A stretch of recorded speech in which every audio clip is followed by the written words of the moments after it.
हड्डी और मांसपेशियों की समस्याएं।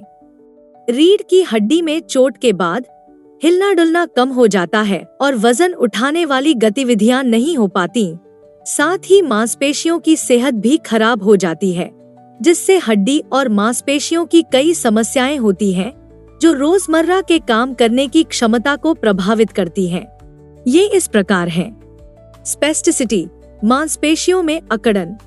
स्पेस्टिसिटी का मतलब है मांसपेशियों में असामान्य कड़ाहट और बढ़ा हुआ तनाव, जो अक्सर रीढ़ की हड्डी की चोट के बाद नर्वस सिस्टम की खराबी के कारण दिखाई देता है। इस स्थिति से दर्दभरी मांसपेशियों की ऐंठन, जोड़ों की अकड़न और काम करने में परेशानी हो सकती है, खासकर निचले हिस्से में। कुछ मामलों में स्पेस्टिसिटी ट्रांसफर करने, चलने और रोजमर्रा के कामों में मदद कर सकती है।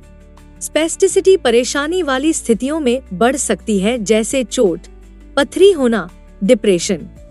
स्पेस्टिसिटी कॉन्ट्रैक्चर्स के विकास में भी योगदान दे सकती है, जो हिलने डुलने और ट्रांसफर में बाधा डालती है। जोड़ों की अकड़न और विकृति। कॉन्ट्रैक्चर्स और विकृति तब हो सकती है जब सामान्य हिलने डुलने की कमी के कारण मांसपेशियां और टेंडन कड़े हो जाते हैं। जोड़ों को सही तरीके से हिलाने में असमर्थता, जो अक्सर लकवे या स्पेस्टिसिटी के कारण होती है, आम तौर पर इसकी वजह होती है। रोजमर्रा की गतिविधियां करने की क्षमता सीमित हो जाती है, जैसे ट्रांसफर करना या कपड़े पहनना, और हिलने डुलने में सुधार के लिए फिजिकल थेरेपी या ऑपरेशन की जरूरत हो सकती है। हेटेरोटॉपिक ऑसिफिकेशन या एचओ, गलत जगह हड्डी बनना। एचओ में मांसपेशियों और टेंडन में हड्डी की असामान्य बढ़ोतरी होती है, आम तौर पर जोड़ों के आसपास, और यह सबसे अधिक कूल्हे, घुटने और कंधे में दिखाई देती है। इससे दर्द होता है और जोड़ों की हिलने की क्षमता सीमित हो जाती है और जोड़ों की विकृति का खतरा बढ़ जाता है। एचओ अक्सर स्पेस्टिसिटी से जुड़ा होता है और यह तेज पैसिव मूवमेंट्स, बार-बार चोट या कुछ खास दवाओं के इस्तेमाल से हो सकता है। शुरुआती लक्षण दर्द के कारण जोड़ों की सीमित हिलने की क्षमता है, साथ में सूजन, गर्माहट, लाली, स्पेस्टिसिटी में बढ़ोतरी, जिससे कॉन्ट्रैक्चर्स, हिलने डुलने में समस्या और रोजमर्रा के कामों में कठिनाई होती है। एचओ का इलाज करने के लिए दवाइयां और सर्जिकल रिमूवल तभी किया जाता है जब एचओ पूरी तरह बन जाए और हटाने का मकसद पोजिशनिंग, ट्रांसफर में सुधार हो। मांसपेशियों का सूखना। मांसपेशियों का सूखना यानी मांसपेशियों के आकार और ताकत का कम होना, चोट के स्तर के नीचे की मांसपेशियों का इस्तेमाल न कर पाने का सीधा परिणाम है। इस्तेमाल न होने वाली मांसपेशियां प्रोटीन को उससे तेजी से खो देती हैं, जितनी तेजी से वह बदली जा सकती है। नर्व सप्लाई खत्म होने से मांसपेशियों के फाइबर नष्ट हो जाते हैं, जिसके परिणाम स्वरूप धीरे धीरे कमजोरी और मांसपेशियों के आकार का कम होना होता है।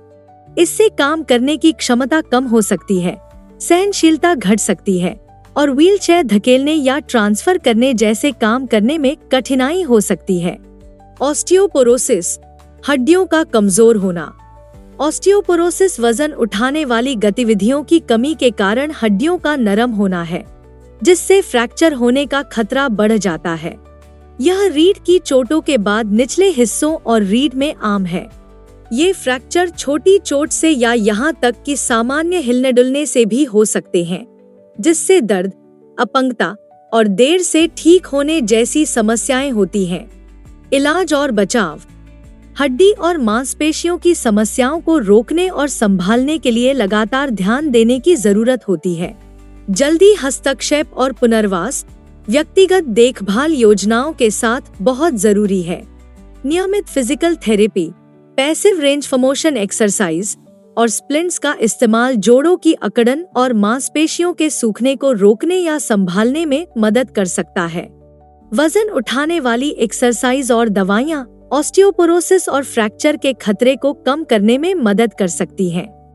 स्पेस्टिसिटी के इलाज में फिजिकल थेरेपी, दवाइयां और कुछ मामलों में गंभीर स्पेस्टिसिटी के लिए सर्जिकल हस्तक्षेप शामिल हो सकते हैं। असामान्य हड्डी की बढ़ोतरी वाले लोगों के लिए जल्दी पहचान और दवाइयों, फिजिकल थेरेपी या सर्जरी के साथ इलाज जोड़ों के काम को बेहतर बनाने में मदद कर सकता है। तेज पैसिव एक्सरसाइज से बचकर एचओ को रोका जा सकता है।